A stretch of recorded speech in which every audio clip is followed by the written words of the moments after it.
Halo semuanya, selamat datang kembali di Endotalks oleh PP Perteni. Saya Dr. Panji, spesialis penyakit dalam. Hari ini kan membahas topik yang cukup menarik, yaitu kaki diabetes.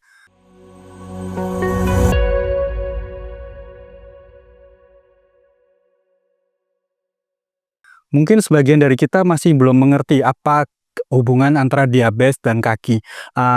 Dan ada beberapa pasien dengan diabetes juga sampai jatuh pada kondisi amputasi kaki. Cukup seram ya, tapi tenang, hari ini kita akan belajar bersama dengan bagaimana cara mencegahnya bersama ahlinya, yaitu Profesor Dr. M. Yunir, spesialis penyakit dalam, konsultan endokrin, metabolik, dan diabetes. Beliau akan menjelaskan semua hal tentang kaki diabetes dengan bahasa yang mudah kita mengerti. Selamat datang, Prof. Yunir. Selamat pagi, selamat siang. Assalamualaikum warahmatullahi wabarakatuh. Ya, Prof. Hari ini kita akan membahas tentang kaki diabetes. Kita mulai saja ya, Prof. Ya? Ya, silakan. Langsung saja, Prof. Pertanyaan pertama. Sebenarnya kaki diabetes itu apa, Prof?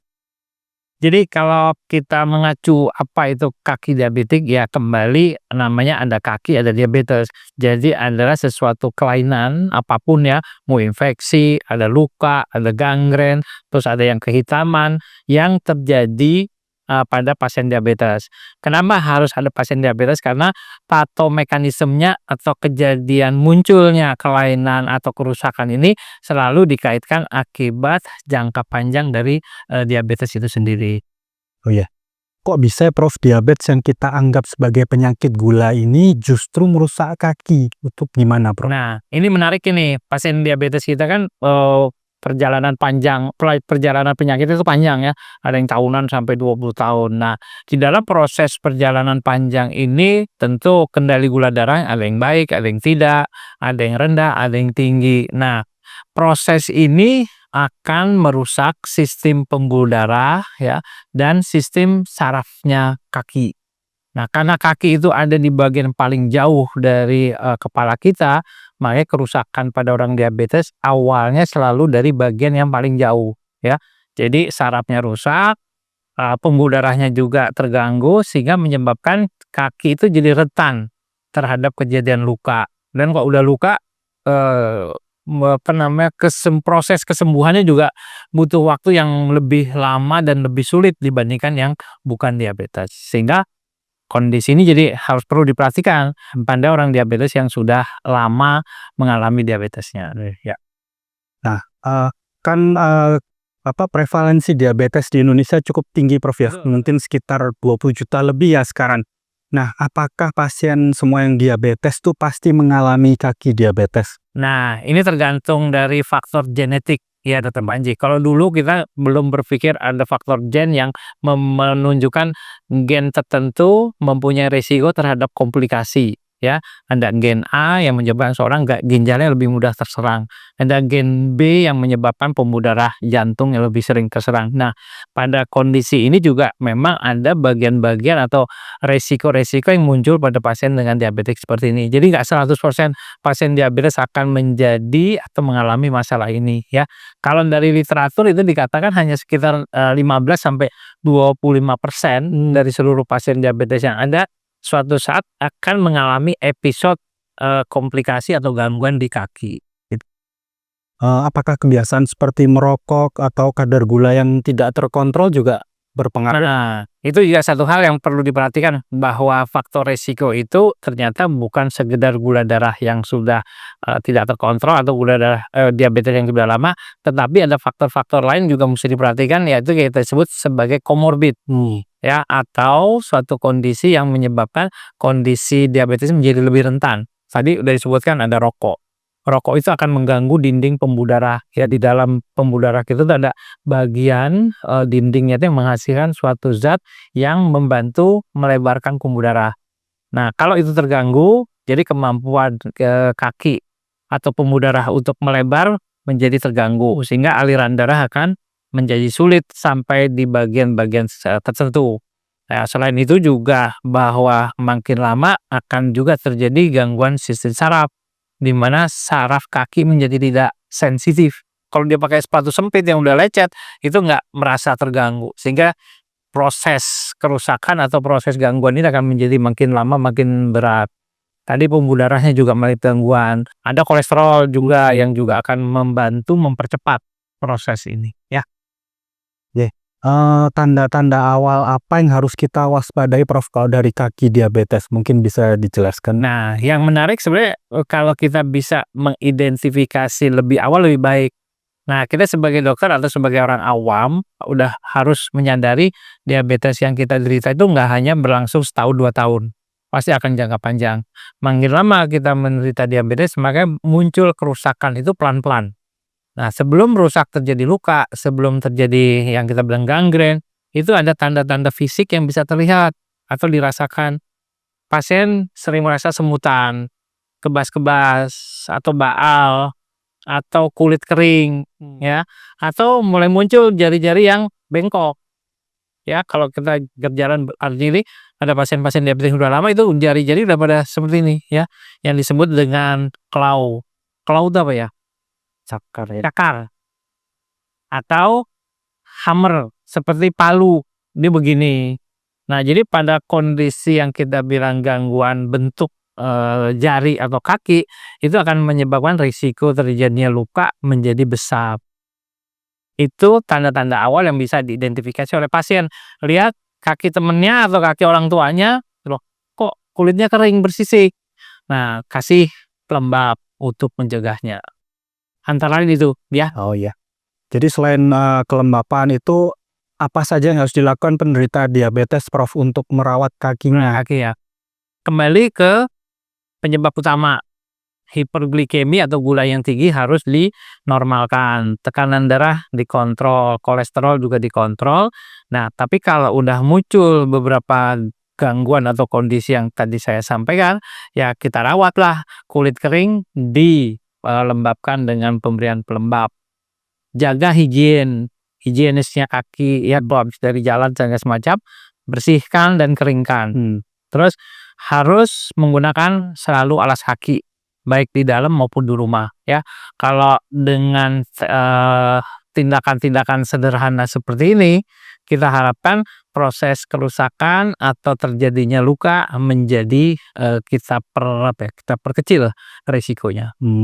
Mungkin juga dengan potong kuku yang Nah, harus potong kuku jangan lupa ya, kalau kukunya yang susah atau tebal, yang nggak mungkin dipotong pakai gunting kuku biasa, ya mesti mencari tempat-tempat pelayanan kaki yang diabetik yang mempunyai alat khusus ya. Biasanya ada tang khusus, ada gerinda dan sebagainya yang dapat digunakan untuk memperbaiki kerusakan-kerusakan atau penebalan dari kuku seperti ini.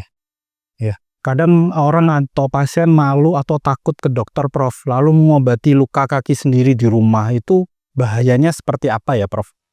Kalau pernah mendapat pelatihan atau mungkin disupervisi oleh perawat, oke, itu kita tanda petik boleh dilakukan. Tapi kalau masih awam, sebaiknya segera ke orang yang terampil atau yang sudah mengerti atau ke rumah sakit ya, untuk mendapatkan advice, untuk mendapatkan pengobatan awal ya. Mungkin nanti dibersihkan, dibuang jaringan yang mati, terus melihat apakah ada bagian-bagian yang perlu dilakukan, istilahnya kalau di rumah sakit diberi demam ya, atau digunting dan sebagainya ya. Dengan melihat kondisi gini, diskusi sekali dengan dokter atau dengan perawat. Nah, mungkin ada beberapa hal yang bisa, oh ini bisa dikerjakan di rumah, yang ini harus ke sini, gitu ya. Kalau sudah terkena kaki diabetes dan ada luka Prof, itu pengobatannya bagaimana? Apakah harus langsung dioperasi? Atau seperti Prof bilang harus dirawat, diberi teman dulu, itu bagaimana? Ya, nanti tergantung lukanya. Ada yang lukanya kecil, ada yang lukanya sedang, ada yang besar. Kalau yang lukanya masih kecil, untuk pasien-pasien di rumah, coba jaga kebersihan ya, cuci dengan baik, kalau perlu pakai cairan yang steril ya, cairan Enacel, cairan infus atau air matang yang sudah direbus gitu untuk mencuci, setelah itu ditutup dan jangan sampai terbuka. Ada beberapa pasien nggak usah dibungkus biar cepat kering karena cepat nguap. Nah, itu salah karena akan mengundang kuman-kuman masuk ke dalam permukaan luka. Kalau yang sudah agak lanjut, udah lukanya agak besar, agak dalam, apalagi udah disertai dengan tanda-tanda demam, terus nyeri, panas, itu kayaknya harus segera ke rumah sakit untuk segera mendapatkan pertolongan, supaya infeksinya jangan memberat atau meluas, sehingga resiko komplikasi menjadi, minimal kita bilang, ya. Nih, kalau ada pasien yang sampai harus diamputasi, Prof, itu kondisi apa yang menyebabkan seperti itu, Prof? Nah, ini pada suatu kondisi tertentu, memang ada, apa namanya, proses yang tidak terhindari, ya. Contohnya kalau pasien datangnya terlambat atau infeksinya sangat berat, di mana sudah ada jaringan-jaringan atau mungkin bagian telapak kaki atau jari-jari yang sudah kita bilang tidak vital atau sudah mati. Atau sudah menimbulkan jaringan, yang tidak vital itu jadi tambah luas. Nah, pada saat seperti itu kita ngambil keputusan harus amputasi ya. Ada sekitar 10% pasien kita yang mengalami luka yang mau tidak mau harus diamputasi. Nah, memang ini berat menerima keputusan harus amputasi, tetapi ini biasa sudah kita, pertimbangkan masak-masak ya, bahwa kalau tidak diamputasi, infeksinya nanti melebar, kalau dia bertahan tidak mau diamputasi juga, infeksi akan menjalar, sehingga akan menyebabkan gejala dan gejala sistemik ya, sampai seluruh badannya mengalami infeksi. Nah, itu resiko akan terjadi angka kematian jadi lebih besar ya. Tentu kita nggak mau itu kan.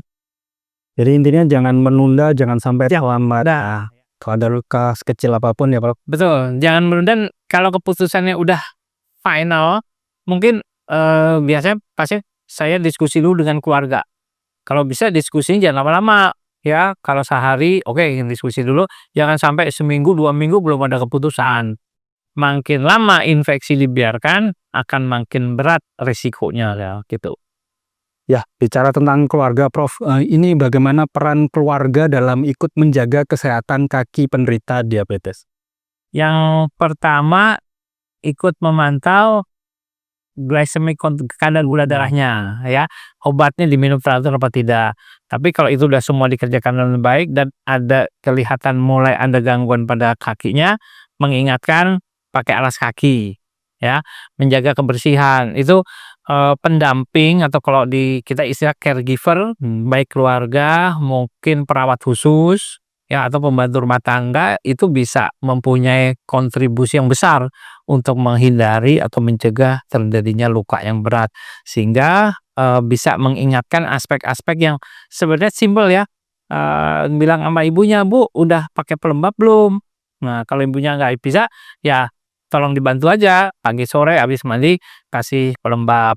Terus mengidentifikasi kalau ada tanda-tanda infeksi awal, terus mengidentifikasi ada mata ikan, atau kuku yang tumbuhnya nggak normal. Atau kadang-kadang lupa pakai alas kaki di rumah, itu beresiko sekali untuk terjadi, gangguan, ya. Ya. Ya, terakhir, Prof, ini apa pesan penting Prof bagi para pendengar, yang mungkin punya keluarga dengan diabetes? Oke, ada pesannya.